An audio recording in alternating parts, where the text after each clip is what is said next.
The Big Beautiful Bill has increased child tax credits, and it has bigger incentives for employers to sponsor childcare. And we are going to get into the economics of all this by using a family of 4 as our guide and example. And if you're new here, my name is Gaisha. I'm a corporately trained economist with a master's degree in economics. And without further ado, get your tea ready. We're going to hop right into it. So let's start with the numbers. The child tax credit increased to $2,200.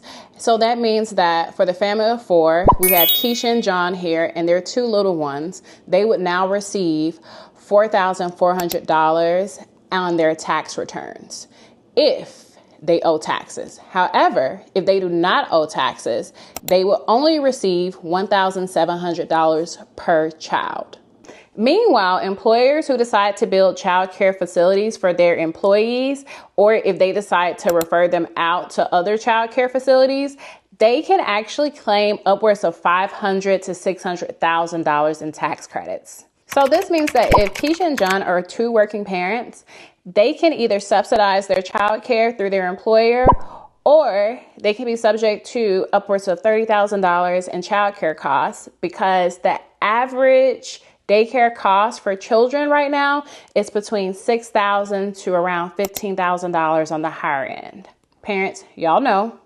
And this is reflective of how U.S. policy tends to work, where incentives are given via tax credits for relief, and it is scaled once you have business support.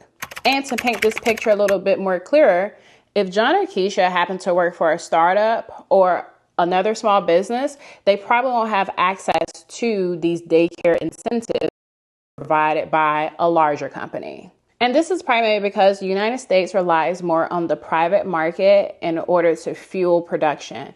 But if Keisha and John lived in places such as France, which gives a monthly allowance to families who have children, or Germany, who guarantees public child care for all, this whole conversation wouldn't even be a thing because it is all free and incentivized.